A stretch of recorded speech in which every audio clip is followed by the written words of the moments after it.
நிச்சயமாக காலம் தாழ்த்தப்பட்ட நீதி என்பது மறுக்கப்பட்ட ஒரு நீதி. ஒரு மக்களுக்கு நீதியின் மீது நம்பிக்கையற்று போவது என்பது இங்க இருக்கக்கூடிய சமநிலையை முழுதாக குலைத்துவிடும். யாரும் யாரையும் என்னவும் செய்யலாம் என்கிற ஒரு நிலைமைக்கு நம்ம இட்டு சென்றுவிடும். லெகசியாக எடுத்து இனப்படுகொலை என்பதை லெகசியாக கொண்டு செல்வோம். பரம்பரையாக அரசியல்வாதியை காணும் பொழுது உங்களுக்கு என்ன பிரச்சனை இருக்குது என்றால், உங்களுக்கு இனப்படுகொலை நடந்த என்று கூறுவோம் என்று கூறி அதன் மூலம் தங்களுக்கு வருவாயை தேடுவதாகவும் தங்களுக்கு தேவையான ஆதாரங்களை பெறுவதாகவும் ஒரு இனத்தின் அழிவை பயன்படுத்துகின்றார்கள். அதை நாங்கள் நிறுத்தி பிரித்தானியாவிற்கோ அல்லது மேற்குலகிற்கோ அரசின் மீது அரசு ஒரு பொறுப்பு கூறலுக்கு வரும் என்கின்ற நம்பிக்கை அறவே இல்லை என்கின்ற அளவு, அதாவது ஸ்லிம் ஹோப் என்பார்கள், அதாவது மிகவும் நூலிடையான நம்பிக்கை தான் இருக்கின்றது. அதிலிருந்து மீள்வதற்கான ஒரு நடவடிக்கைகள் எடுக்கப்படலாம் என்கின்ற கருத்தியல்களும் பல விடயங்களும் கதைக்கப்பட்டதாக குறிப்பிட்டதைத்தான் கேட்கக்கூடியதாக இருந்தது. எவ்வாறு இந்த விடயத்தில் செயற்பட வேண்டும் அல்லது அரசு எவ்வாறான தடைகளை நோக்கப் போகின்றது என்பதற்காக இந்த 4 மீதான தனிநபர் தடைகளும் அவர்கள் தனிநபர்களாக அவர்கள் சொத்து வைத்திருந்தால் அது குறித்த தடைகளும் விதிக்கப்பட்டிருக்கின்றன. சவேந்திர டி சில்வா என்பவர் நிச்சயமாக அமெரிக்காவால் தடை விதிக்கப்பட்டவராக மற்றும் கனடாவாலும் என்று நம்புகின்றேன் போன்றவற்றால் தடை விதிக்கப்பட்டவராக இருக்கின்றார்கள். 16வது ஆண்டை 2009ஆம் ஆண்டு நடந்த விடயங்கள் கடந்து கொண்டிருக்கின்றன. இன்னும் ஒரு மாதத்தில் அல்லது 1.5 மாதத்தில் இந்த மே 9ஆம் தேதி என்பது வருகின்ற பொழுது அல்லது மே 18ஆம் தேதி என்று வருகின்ற பொழுது இந்த விவகாரம் என்பது ஒரு ஆண்டு பூர்த்தியை கடந்து 17வது ஆண்டிற்கு பூர்த்திக்கு செல்ல போகின்றது. அவ்வாறான நிலையில் இவர்கள் மேற்கொள்கின்ற இந்த விடயமானது சர்வதேசம் இன்னமும் பல இடங்களில் பல பிரச்சனைகள் தொடர்ந்து நடைபெற்றுக் கொண்டிருந்தாலும் அல்லது அவர்களது கவனங்கள் திசை திருப்பப்பட்டிருந்தாலும் அவர்களுடைய பார்வை இங்கே இருக்கின்றது என்பதை காணக்கூடியதாக இருக்கின்றது. இது நிச்சயமாக ஒரு ஆரோக்கியமான விடயம்.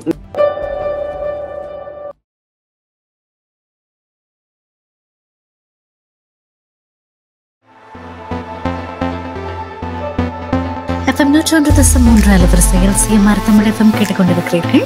நேரம் 10:40 இருக்கின்றது. இது நாங்கள் வழக்கமாக அரசியல் பரப்பிலே சமூக அரங்கடிலே நிகழ்ந்திருக்க மிக முக்கியமான ஆதரவுகளை பேசுவதற்கான நேரமாக இருக்கிறது. அந்த வகையில் உலகளாவிய ரீதியில இருக்கக்கூடிய தமிழர்களுக்கு இத்தனை காலமும் அவர்கள் தட்டி கொண்டிருந்த அவர்கள் எடுத்திருந்த ஒவ்வொரு முயற்சிக்கும் பலனை போல ஒரு பெரிய கல் அசைந்திருக்கிறது அப்படின்றதான் சொல்ல வேண்டும் இன்றைய நாளினே. அதாவது பிரிட்டன் முதல் முறையாக இலங்கையில யுத்த குற்றங்களிலே ஈடுபட்டிருக்கிற, மிக முக்கியமாக யுத்த காலங்களிலே மனித உரிமை மீறல்களிலே ஈடுபட்டதாக சொன்ன 4 பேருக்கு தடையை அறிவித்திருக்கிறது இன்றைய நாளில். கடற்படை தளபதி, இராணுவ தளபதி, அதே போல கருணா அம்மான் உட்பட முக்கியமானவர்களுக்கு இந்த தடையினை அறிவித்திருக்கின்றது. இது உலகளாவிய தமிழர்களை பொறுத்த வரைக்கும் இதுவரைக்கும் அவர்கள் எடுத்திருக்கக்கூடிய முயற்சிகளுக்கான ஒரு பலனாகவும் இனி வரப்போகிற காலங்களிலே நமக்கு ஒத்தாசையாக இல்லாவற்றால் நமக்கு சார்பாக நமக்கு நீதி அளிக்கிற வகையில் நிகழப்போகிற விடயங்களுக்கான ஒரு குறிகாட்டியாகவும் இது இருக்கிறது. இது ஒரு பக்கம் என்று சொல்ல சொன்னால், இன்னொரு பக்கம் பிரித்தானியாவுக்கான பிரதிநிதி இன்றைய நாளினை இலங்கை விஜயத்தின் போது சுமந்திரனை சந்தித்து நிறைய முக்கியமான விடயங்களை பேசியிருக்கிறார். அதிலும் குறிப்பாக 60வது ஐக்கிய நாடுகள் மனித உரிமை பேரவையினுடைய கூட்டத்தொடரிலே இலங்கைக்கு எதிராக அல்லது தமிழர்களுக்கு எதிராக இலங்கை நடாத்திய யுத்தம் தொடர்பாகவும் இப்பொழுது வரைக்கும் அவர்கள் மேற்கொண்டு வருகிற நல்லிணக்க பொறிமுறை தொடர்பாகவும் இருக்கிற மிக முக்கியமான விடயங்கள் இந்த 60வது கூட்டத்தொடரிலே பேசப்படவிருக்கின்றன. ஆக இது குறித்து நாங்கள் இன்னும் ஆழமாக பேச போகிறோம். வழக்கம் போல சுரேஷ் தர்மாவை அணைத்துக் கொள்ளலாம். வணக்கம் சுரேஷ் தர்மா. வணக்கம் பிரியா. வணக்கம் நேயர்களே. மற்றொரு உரையாடலே உங்களை சந்திப்பதில் மிக்க மகிழ்ச்சி சுரேஷ் தர்மா. நான் ஏற்கனவே சொன்னது போல இன்றைய நாளிலே எங்கள் எல்லாருக்கும் கிடைத்திருக்கக்கூடிய இந்த செய்தி, இந்த 4 எதிரான தடை பற்றி நீங்கள் எப்படி பார்க்கிறீர்கள்? ஏன் திடுமென பிரித்தானியா இதை செய்ய வேண்டும்? இது உண்மையிலுமே திடுமென அறிவிக்கப்பட்ட ஒரு அறிவிப்பா இல்லை? அவற்றை நீண்ட காலம் தமிழர்களினுடைய முயற்சியினாலே இது கொண்டு வரப்பட்டதா? நிச்சயமாக தமிழர்களின் பங்கு இருக்கின்றது என்பதில் எந்தவித ஐயமும் இல்லை. இருந்த பொழுதிலும் அந்த மேற்கத்திய அரசுகள் இன்னமும் தமிழர்களின் பிரச்சனையில் கரிசனையாக இருக்கின்றன என்பதற்கான ஒரு கருது பொருளாகவும் அமெரிக்கா தனது நிலைப்பாட்டிலிருந்து விலத்தி செல்கின்ற பொழுது அதனை வேறொரு தலைமை அங்கு வந்து தலைமையேற்பதற்கான தகுதியை பிரித்தானியா போன்ற நாடுகள் கொண்டிருப்பதாகவும் இந்த செயற்பாடு அமைந்திருக்கின்றது. நிச்சயமாக இந்த செயற்பாட்டிற்கான காரணம் இலங்கை அரசின் மந்தன போக்கு அல்லது மெத்தன போக்கு அல்லது அவர்களுடைய கண்டுகொள்ளா தன்மை. புதிய அரசானது மிகவும் பெரிய ஒரு அரசாக, மிகவும் அதாவது ஆளுமை உள்ள அரசாக அல்லது பலமுள்ள அரசாக, பெரும்பான்மை பலத்தோடு வந்திருந்த பொழுதும் அவர்களுக்கு இந்த பொறுப்பு கூறல் என்ற விவகாரத்தில் அவ்வளவு அக்கறை இல்லாதவர்களாகவும், இந்த ஐக்கிய நாடுகள் மனித உரிமை சபையில் கொடுக்கப்பட்ட முன்மொழிவுகள் அல்லது முன்கூறல்கள் போன்றவற்றை எல்லாம் உதாசீனம் செய்வது போன்ற நிலைப்பாட்டில் இருந்த நிலையில் இந்த தேவை ஏற்பட்டிருக்கின்றது. எனவே இப்பொழுது எடுக்கப்பட்ட முடிவு என்பது நிச்சயமாக இந்த அரசு எவ்வாறு இந்த விடயத்தில் செயற்பட வேண்டும் அல்லது அரசு எவ்வாறான தடைகளை நோக்கப் போகின்றது என்பதற்காக இந்த 4 மீதான தனிநபர் தடைகளும், அவர்கள் தனிநபர்களாக அவர்கள் சொத்து வைத்திருந்தால் அது குறித்த தடைகளும் விதிக்கப்பட்டிருக்கின்றன. இந்த தடைகள் என்பது நிச்சயமாக சிங்கள பகுதியில் ஒரு பெருத்த சச்சரவை அல்லது சஞ்சலத்தை ஏற்படுத்த போகின்றது. இந்த அரசாங்கத்தின் மீதான நம்பிக்கை கூட அவர்களிடத்தே சற்றே ஆட்டம் காணுகின்ற நிலைக்கு வரப்போகின்றது. இந்த அரசாங்கம் எவ்வாறு இந்த விடயத்தில் செயற்பட போகின்றது என்பது குறித்து. ஆனால் இங்கே அந்த பொறுப்பு கூறல் என்பதில் தட்டி கழித்து கொண்டு செல்கின்ற ஸ்ரீலங்கா அரசை மீண்டும் கட்டி இழுத்து ஒரு வரப்பிற்குள் கொண்டு வருவதற்கான செயற்பாடாக இந்த செயற்பாடு இடம்பெற்றிருக்கின்றது. அதிலும் குறிப்பாக இவர்கள் இப்பொழுது அந்த சவேந்திர டி சில்வா என்பவர் நிச்சயமாக அமெரிக்காவால் தடை விதிக்கப்பட்டவராக மற்றும் கனடாவாலும் என்று நம்புகின்றேன் போன்றவற்றால் தடை விதிக்கப்பட்டவராக இருக்கின்றார். அவற்றோடு இந்த கடற்படை தளபதி பல குற்றச்சாட்டுகளில் முக்கியமாக பிரதிவிக்கப்பட்டவர். அவர் மீதான வழக்குகள் கூட ஒரு ஆளுமையில் சென்று கொண்டிருந்த நிலையில் அந்த அரசு வந்த பொழுது அது மெத்தன கைவிடப்பட்டது அல்லது முன்னே அரசால் கைவிடப்பட்டது போன்ற நிகழ்வுகள் இருக்கின்றன. அவற்றோடு அந்த இராணுவ தளபதியாக இருந்த ஜெகசூரிய மற்றும் கருணா ஆகியோருக்கு எதிரான, கருணா என்பது ஒரு அடையாள பொருளாக இருக்கலாம், இது மீண்டும் சில வழிகளில் பிள்ளையான் போன்றவர்களுக்கும் வரலாம்.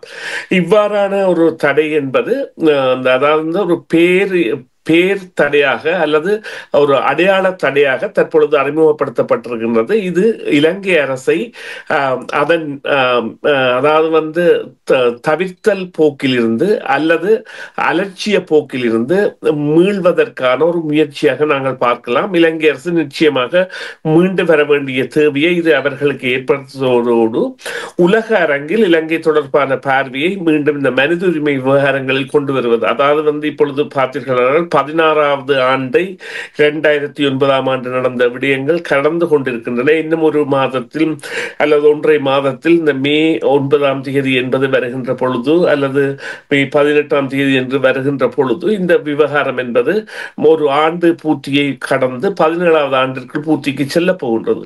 அவ்வாறான நிலையில் இவர்கள் மேற்கொள்கின்ற இந்த விடயமானது சர்வதேசம் இன்னமும் பல இடங்களில் பல பிரச்சனைகள் தொடர்ந்து நடைபெற்றுக் கொண்டிருந்தாலும் அல்லது அவர்களது கவனங்கள் திசை திருப்பப்பட்டிருந்தாலும் அவர்களுடைய பார்வை இங்கே இருக்கின்றது என்பதை காணக்கூடியதாக இருக்கின்றது. இது நிச்சயமாக ஒரு ஆரோக்கியமான விடயம். இந்த மனித உரிமை செயற்பாட்டாளர்கள் தங்களை வருத்தி செயற்படுகின்ற இந்த மனித உரிமை செயற்பாட்டாளர்களின் ஒரு பின்புலம் கூட இந்த வெற்றிக்கான காரணமாக இருக்கலாம். நிச்சயமாக. இப்படியான ஒரு உலுப்பல், இந்த செய்தி என்பது நிச்சயமாக இலங்கை அரசுக்கு ஒரு உலுப்பலாகத்தான் இருக்க போகிறது. ஒரு மந்த கதையிலே நகர்ந்து கொண்டிருக்கிற, ஒரு அனலும் இல்லாமல் குளிரும் இல்லாமல் ஒரு கண்துடைப்பான ஒரு ஆட்சியை நிகழ்த்தி கொண்டிருக்கிற நேரத்தில் வேணுமானால் அது சிங்கள அரசுக்கு அது அவர்களுக்கான ஆட்சியாக இருக்கலாம். இப்பொழுதுமே கூட எனக்கு அந்த அடிக்கடி இதை பற்றி பேசுகிற போது தீபச்செல்வனினுடைய ஒரு கவிதை ஞாபகத்துக்கு வரும். சொந்த நாட்டுக்குள்ளேயே நான் அகதியாகத்தான் உணர்கிறேன் அப்படி என்று சொல்லி. ஆக அது வெறுமனை புகைப்படங்கள் எடுத்து கட்டி தழுவி நாங்கள் எல்லாருக்குமான ஒரு ஆட்சியாளர்கள் என்று காண்பித்தாலும் அவர்களுடைய செயற்பாடுகள் அப்படி இல்லை. வடக்கிலே ஒரு மக்களினுடைய காணியை அபகரித்து கட்டப்பட்ட ஒரு விகாரை, மக்கள் வாசலிலே வீதிகளிலே இறங்கி அது என்னுடைய நிலம் எனக்கு கொடுங்கள் என்று அழுத கூக்குரல் எடுக்கிற போது மக்களுக்கு எல்லாருக்குமே ஒரு அரசு ஒரு அரசும் ஆட்சியாளர்களும் எல்லாருக்குமான அரசாக இருக்க வேண்டும், எல்லாருக்குமான ஆட்சியாளராக இருக்க வேண்டும், அங்க இருக்க வேண்டிய காவல்துறை எல்லாருக்குமானவர்களாக இருக்க வேண்டும். அப்படி இன்னும் அந்த அந்த வழக்குகள் இன்னமும் ஒரு ஒரு சரியான நீதி கிடைக்காத பட்சத்திலே அந்த விகாரையிலே கட்டப்பட்டிருக்கக்கூடிய ஒரு மண்டபத்தை அங்கிருக்கும் காவல்துறை மா அதிபர் திறந்து வைக்கிறார் என்பது மிக வெளிப்படையாக அந்த தேசத்துக்கும் சரி சர்வதேசத்துக்கும் சரி தமிழர்கள் இலங்கைக்குள்ளே யார் என்பதை வெளிப்படையாகவே காட்டுகிறது. ஆக இப்படியான ஒரு நிலைமை இது ஒன்றல்ல. அன்றைக்கு பட்டளந்த ஒப்பந்தம் வருகிற போது பட்டளந்த ஒப்பந்தத்திற்கான விளக்கம் அளிக்குமாறு உடனேயே அந்த சர்ச்சை கவனத்திலே எடுக்கப்பட்டது, அந்த பேச்சு தொடங்கப்பட்டது. இன்றைக்கு காணாமல் போனவர்கள் எங்கே, சித்திரவதைக்குள்ளானவர்கள் எங்கே என்று வீதி வீதியாக அலைந்து எங்களுடைய தமிழ் பெண்களும் தமிழ் தாய்மாரும் இறந்தே போனார்கள். இன்றைக்கு நினைவு கூறக்கூட ஆள் இல்லாமல். ஆனால் அதை யாருமே விசாரணைக்கு எடுத்துக் கொள்ளவே இல்லை. இன்றைக்கு வரைக்கும் அது தொடர்பான பொறுப்பு கூறல் என்பது காற்றிலே விரிக்கப்பட்ட காகிதம் போல போய்கொண்டேதான் இருக்கிறது. ஆக இது எல்லாம் சர்வதேசத்திற்கு தொடர்ந்து நாங்கள் சொந்த நாட்டிற்குள்ளேயே அகதியானவர்கள் தான் என்பதை காண்பித்துக் கொண்டே இருக்கிறது. ஒரு சுய தேசத்திற்கான தேவையையும் வெளியிலே காண்பித்துக் கொண்டே இருக்கிறது. இது போக பிரித்தானிய தூதுவர் இன்றைய நாளிலே சுமந்திரனை சந்தித்திருக்கிறார். முக்கியமான பேச்சுக்கள் நிகழ்ந்திருக்கிறது. என்னவெல்லாம் பேசியிருக்கிறார்கள் சுரேஷ் தர்மா? இல்லை, நிச்சயமாக இந்த பேச்சு என்பது சுமந்திரன் இந்த அமெரிக்க தலைமை என்பது ஐக்கிய நாடுகள் அவை மனித உரிமை சபையில் இருந்து விடுபட்ட பொழுது அல்லது அமெரிக்காவின் பிரசன்னம் என்பது விடுபட்ட பொழுது ஐக்கிய நாடுகள் அவையின் மனித உரிமை அமைப்பின் அடுத்த கட்ட நகர்வுகள் எவ்வாறு இருக்கும் என்கின்ற ஒரு கருத்தியல் எழுந்த பொழுது அது குறித்த நிலையில் இந்த பிரித்தானியா பெரும் பங்கு வகிக்க வேண்டும் என கேட்டிருந்த நிலைப்பாடு இருந்த பொழுதிலும் இன்று அவரை சென்று சந்தித்து, அதாவது அவரை அழைத்து சந்தித்து கதைத்த இடத்தில், அதாவது இந்த வெளிவிவகார பொதுநலவாய மற்றும் அந்த அபிவிருத்தி அலுவலகத்தின் ஒரு பணிப்பாளர் பென் மெல்லர் என்கின்றவர் சந்தித்து பேசுகின்ற பொழுது தங்களுடைய அழுத்தங்கள் தொடரும், இன்று ஒரு அறிவிப்பு வரும், தனக்கு அந்த அறிவிப்பு என்னவென்று தெரியாது என்று குறிப்பிட்டிருந்தார். நான் அழைத்து கேட்டிருந்தேன் இது குறித்து. தனக்கு அந்த எந்த அறிவிப்பு வரப்போகின்றது என்று தெரியாது என்றும், ஆனால் தாங்கள் ஒரு அறிவிப்பை இங்கிலாந்து இன்று வெளியிடும் என்று தெரிவித்ததோடு இந்த அரசின் போக்கு எவ்வாறு இருக்கின்றது என்பது குறித்த கருத்தாடலை தன்னிடமிருந்து கேட்டறிந்து கொண்டதாகத்தான் குறிப்பிட்டிருந்தார். குறிப்பாக அரசின் மீதான நம்பிக்கை, அதாவது அவர்களுக்கு பிரித்தானியாவிற்கோ அல்லது மேற்குலகுக்கோ அரசின் மீது அரசு ஒரு பொறுப்பு கூறலுக்கு வரும் என்கின்ற நம்பிக்கை அறவே இல்லை என்கின்ற அளவு, அதாவது ஸ்லிம் ஹோப் என்பார்கள், அதாவது மிகவும் நூலிடையான நம்பிக்கை தான் இருக்கின்றது. அதில் இருந்து மீள்வதற்கான ஒரு நடவடிக்கைகள் எடுக்கப்படலாம் என்கின்ற கருத்தியல்களும் பல விடயங்களும் கதைக்கப்பட்டதாக குறிப்பிட்டதைத்தான் கேட்கக்கூடியதாக இருந்த பொழுதிலும் பத்திரிகைகள் கூட இதனை பிரதானப்படுத்தி வெளியிட்டிருக்கின்றன. குறிப்பாக இந்த வீரகேசரி, தினக்குரல் போன்ற பத்திரிகைகள் முதலாய செய்தியாக அந்த முழு படத்துடன் பிரசுரித்து 2 செய்திகளையும் பிரசுரித்திருக்கின்றன. இது சில வேளைகளில் காகம் இருக்க பனம்பழம் விழுந்த கதையாக கூட இருக்கலாம். ஆனால் 2 சந்திப்புகளும் அந்த ஒரு சம்பந்தப்பட்டவையாக இருக்கின்றன என்றால் கருத்தியல் பதிவுகள் என்பது அங்கே நடைபெற்றிருக்கின்றன. இது ஒரு ஆரோக்கியமான நிலைமை. தமிழர்களை மீண்டும் இணைத்து செல்வது என்பதை பிரித்தானியா கையாளுமாக இருந்தால் நிச்சயமாக தமிழர்கள் ஒன்றுபட வேண்டிய தேவை இருக்கின்றது. அதற்கான முயற்சியை அங்கே உள்ள இந்த பொது அமைப்புகளும் அல்லது சிவில் அமைப்புகளும் இணைந்து ஒரு ஒற்றுமை தலைமை, அதாவது 2002ஆம் ஆண்டு நான் நினைக்கின்றேன் ஜூன் மாதம் 10 12ஆம் தேதி வரையும் எவ்வாறு ஒரு தமிழ் தேசிய கூட்டமைப்பு என்கின்ற அமைப்பு கிளர்ச்சிக்கு சென்று அங்குள்ள தலைமைகளை சந்தித்து ஒரு வியாபித்த ஒருமித்த தலைவர்களாக, அதில் ஆனந்த சங்கரி இருந்திருந்தார், சுரேஷ் பிரேமச்சந்திரன் இருந்திருந்தார், செல்வ நடைக்கலராஜன் இருந்திருந்தார், இவர்கள் எல்லாம் சித்தார்த்தன் இருந்திருந்தார். இவர்கள் எல்லாம் முன்னர் அதாவது ஒரு காலத்தில் எதிரிகளாக பார்க்கப்பட்டவர்களாக இருந்து ஒரு ஒருமித்த குரலாக தமிழர்கள் அனைவரும் இருந்திருந்தார்கள். அவ்வாறான ஒரு நிலையை அங்கே ஏற்படுத்திய வேண்டிய தேவை இருக்கின்றது. அவ்வாறான முயற்சிகளை அங்குள்ள சிவில் அமைப்புகளும் மக்களும் எடுத்தார்களாக இருந்தால் நிச்சயமாக இந்த காணாமல் போனோர் விவகாரம் மாத்திரமில்லை, இது ஒரு பொறுப்பு கூறல் என்பது, அதாவது மீள் நல்லிணக்கத்திற்கு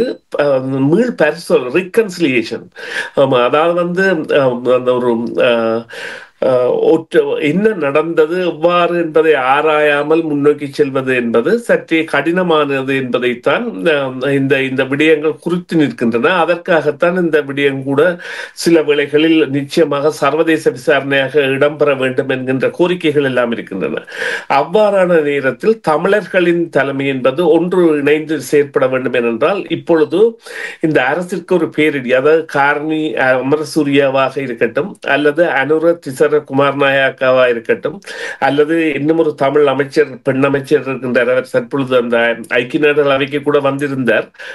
ஒரு பரந்துபட்ட கருத்தாடலை கொண்டவராக அல்லது தமிழர்களுக்கும் நடந்தது இன்னல்கள் இவையெல்லாம் விசாரிக்கப்பட வேண்டும் என்கின்ற குறிக்கோளை உரியவராக இருந்தாலும் அவர்கள் எல்லாம் இந்த நடவடிக்கையை காலம் கடத்துவதற்காக எடுப்பதாக அல்லது பொருளாதாரத்தை மேம்படுத்தி அதன் மூலம் தமிழர் பிரச்சனைக்கு தீர்வு காண்பதற்காக என்று கூறி தங்களுடைய 4 ஆண்டுகளையும் கடத்தி செல்லலாம் என்கின்ற நிலைப்பாடு இருந்திருந்தால் அதில் இருந்து மாற்றம் பெறுவதற்கு இந்த நிலைமை நிச்சயமாக வழிவகுக்கும். ஏனென்றால் இனி வரப்போகின்ற இந்த சர்வதேச நாணய நிதியம் மற்றும் உலக வங்கி மற்றும் ஏனைய அமைப்புகளின் தொடர்பாடல்கள் எல்லாம் இவற்றை கருத்தில் எடுக்கும். ஏனென்றால் பிரித்தானியா என்கின்றது ஒரு பிரதான சக்தியாக தற்பொழுது டொனால்ட் ட்ரம்ப் தலைமையான அமெரிக்க அரசின் நடவடிக்கைகள் அந்த மானுடவியலில் இருந்து விடுபட்டு செல்வதனால், அதாவது இவ்வாறு விலத்தி செல்வது போன்ற நடவடிக்கைகள் எல்லாம் மானுட இயலில் இருந்து அவர்கள் விலத்தி செல்கின்றார்கள். அவ்வாறான நிலையில் தங்களை தலைமையாக அறிமுகப்படுத்தி பிரித்தானியா செய்கின்ற நிலைமையை வரவேற்று நாங்கள் தமிழர்களும் ஒற்றுமையான ஒரு தலைமையாக செல்வதற்கான வழிவகையை ஏற்படுத்த வேண்டும். நிச்சயமாக. ஆக இந்த இடத்துல இன்னொரு கேள்வியும் எழுகிறது. பிரித்தானியாவுக்கு முன்னம் இந்த இலங்கையில் இடம்பெற்றது தமிழர்களுக்கு எதிரான ஒரு இனப்படுகொலை என்பதையும் அதில் ஈடுபட்டவர்கள் குறித்தும் பகிரங்கமாக கருத்துக்களை தெரிவித்திருந்தது கனடா தான்.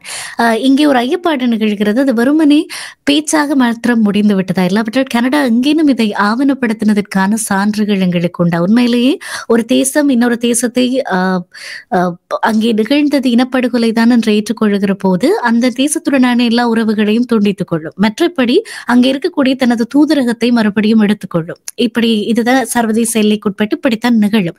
ஆக கனடா இப்படியான இதற்கு முன்னம் வெளியிட்டு இருக்கக்கூடிய அறிக்கைகள் தமிழர்களுக்கு ஆதரவாக இருந்தது. நாங்கள் நிறைய நேரத்திலே நாங்கள் அதற்காக உணர்ச்சி பொங்க அதற்கு நாங்கள் நன்றி சொல்ல இருந்தோம். இங்கே கேள்வி என்ன, அது எங்கேயும் கனடா இதற்கு முன்னம் ஆதாரப்படுத்தியதற்கான சான்றுகள் இருக்கிறதா? இல்லை, கனடா செய்தது ஒரு தற்குறி அறிவித்தல் தீர்மானம். பாராளுமன்றத்தில் ஒற்றுமையாக தீர்மானம் நிறைவேற்றப்பட்டது. பாராளுமன்றத்தில் ஒரு விடயம் நிகழ்வாக்கப்பட வேண்டும் என்றால் அது சட்டமூலமாக்கப்பட வேண்டும், சட்டவாக்கம் பெற வேண்டும். அவ்வாறு சட்டவாக்கம் பெறப்படவில்லை, தீர்மானமாக்கப்பட்டிருந்தாலும் அந்த தீர்மானத்திற்கு வலு இருக்கின்றது, இப்பொழுதும் இருக்கின்றது. ஆனால் அங்கே தவறவிடப்பட்ட செயற்பாடு என்னவென்று சொன்னால் அந்த தீர்மானத்தை முன்னுதாரணமாக வைத்து தனி மனித முறைப்பாடுகள் மேற்கொள்ளப்படலாம். ஐக்கிய நாடுகள் அவையிலோ அல்லது இன்டர்நேஷனல் கோர்ட் ஆஃப் ஜஸ்டிஸ் என்கின்ற சர்வதேச நீதிமன்றிலோ தனி மனித முறைப்பாடுகள் மேற்கொள்ளப்படலாம். எவ்வாறென்றால் இவற்றை பிரசிடென்ட்ஸ், அதாவது முன்னுதாரணங்களாக காட்டி இவ்வாறு கனடா அறிவித்திருக்கின்றது, இங்கே மனித உரிமை மீறல்கள் நடைபெற்றிருக்கும், ஏனென்றால் இனப்படுகொலை என்கின்ற அறிவிப்பு வெளிவந்து விட்டது என்று. அவ்வாறான நடவடிக்கைகளை எடுப்பதற்கு தமிழ் சமூகம் முன்வரவில்லை அல்லது தமிழ் சமூகம் அந்த விவகாரத்தில் ஈடுபடவில்லை என்கின்ற ஒரு நிலைப்பாட்டைத்தான் நாங்கள் எடுக்க வேண்டும். இது சில பேருக்கு கேட்பதற்கு கனமாக இருக்கலாம், ஆனால் இதுதான் உண்மை. இதை மனித உரிமை செயற்பாட்டாளர்களே ஏற்பார்கள். ஏனென்று சொன்னால் அவ்வாறான நிலைப்பாடு தான் இப்பொழுதும் செய்யலாம். இப்பொழுது கூட இந்த பிரித்தானியாவின் நடவடிக்கை என்பது தனி மனித முறைப்பாடுகளுக்கு அல்லது தனி அமைப்புகளின் முறைப்பாடுகளுக்கு வழிகோலியுள்ளது. அவர்களுக்கு முன்னுதாரணங்கள் தற்பொழுது நிறைந்துள்ளன. இப்பொழுது சவேந்திர டி சில்வாவை எவ்வாறு அமெரிக்கா தடை செய்ததோ, எவ்வாறு கனடா மஹிந்த ராஜபக்ஷ குடும்பம் மற்றும் இராணுவ தளபதிகள் அல்லது தளபதி என்கின்ற வரையில் அந்த கட்டுப்பாடுகளை விதித்ததோ அல்லது தடைகளை விதித்ததோ அல்லது சொத்து பறிமுதல் குறித்த விவகாரங்களை அறிவித்ததோ அல்லது இனப்படுகொலை என்று ஒட்டுமொத்த பாராளுமன்றமே ஒரு தீர்மானத்தை நிறைவேற்றியதோ, அதுபோன்று தற்பொழுது பிரித்தானியா அறியாமல் எடுத்திருக்கின்றது. ஆனால் உங்கள் கேள்வியில் பொதிந்திருக்கின்ற விடயம் அல்லது ஆதங்கம் நிச்சயமானது பிரியா.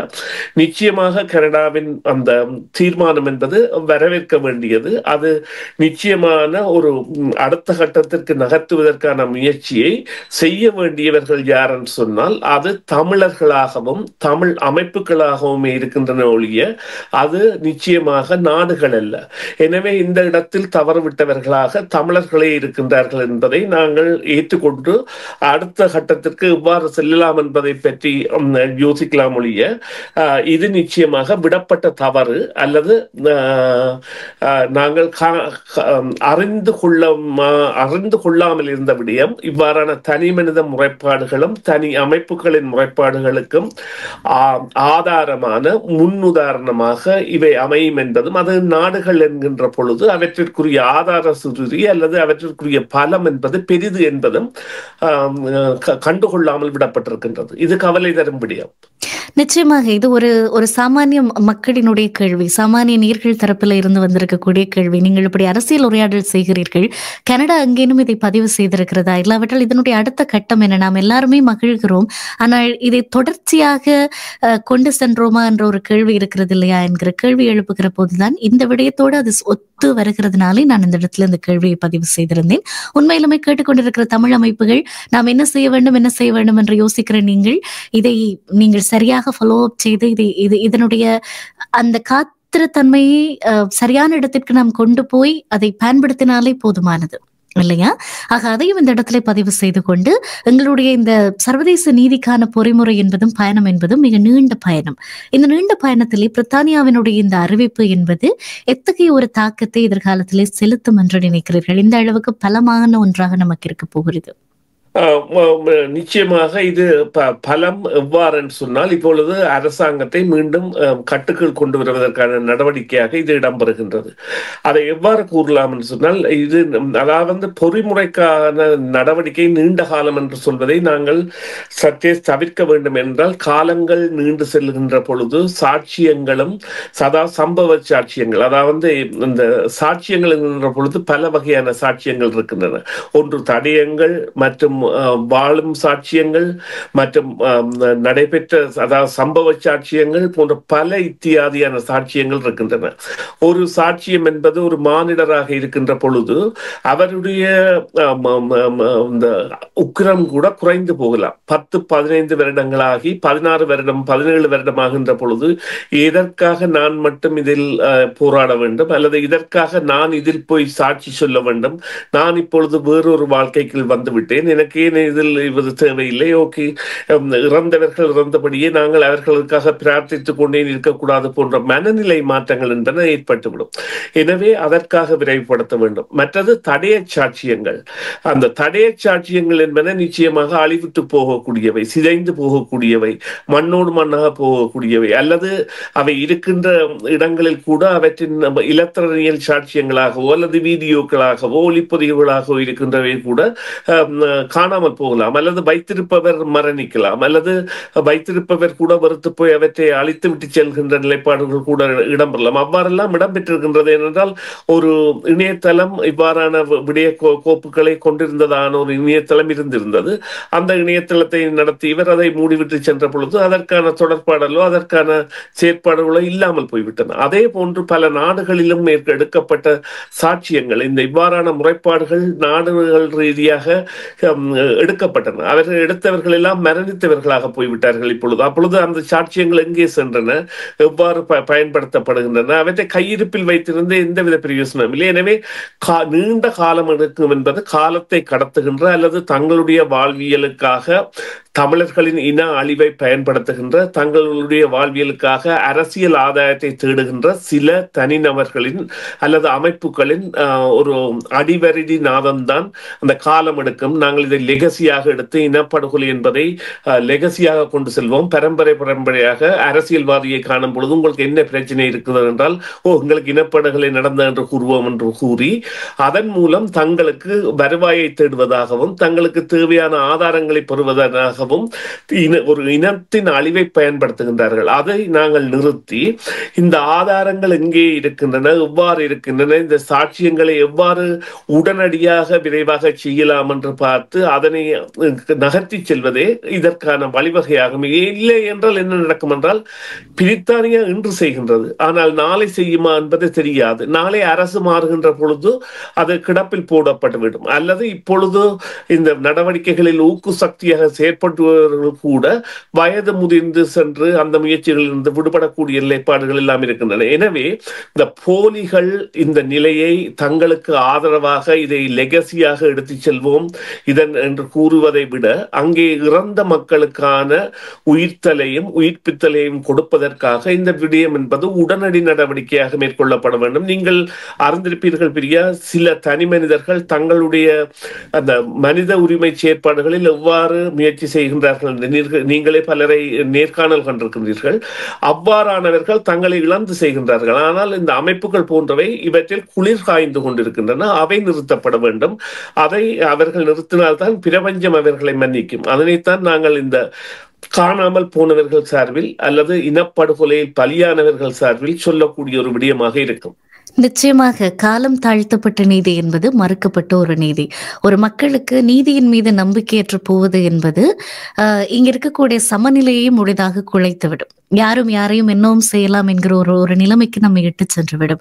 நிறைய பேர் கேட்கிறார்கள், நாங்களும் சர்வதேசம் பதில் சொல்லும், சர்வதேசம் நமக்கான நீதியை வழங்கும், எத்தனையோ வருடமாக நாங்கள் தட்டி கொண்டே இருக்கிறோம், இன்றைக்கு யுத்தம் முடிஞ்சு எத்தனை வருஷமாகியும் நாங்கள் அதைத்தான் செய்கிறோம், யாருமே பதில் சொல்லல, பேசாம நடந்துட்டு உங்களை பலப்படுத்தி கொண்டு போங்க அப்படி என்று சொல்லுகிறவர்களுக்கு சொல்லக்கூடிய பதில் அவ்வளவு இலகுவாக கடக்க முடியாது.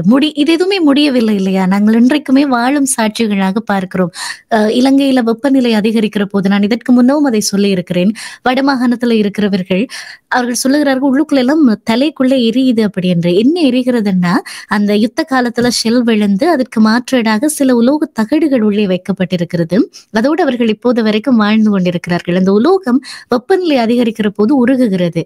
அப்ப அந்த வாழ்ந்து கொண்டே குற்றுயிராக நடந்து கொண்டிருக்கிற ஒரு சகோதரனையும் சகோதரியையும் ஒரு சொந்த நிலத்துல வைத்துக் கொண்டு மண்ணை தட்டி விடுற மாதிரி நிகழ்ந்ததை தட்டி விட்டு கொண்டு போக இயலாது. முதலாவது விஷயம்.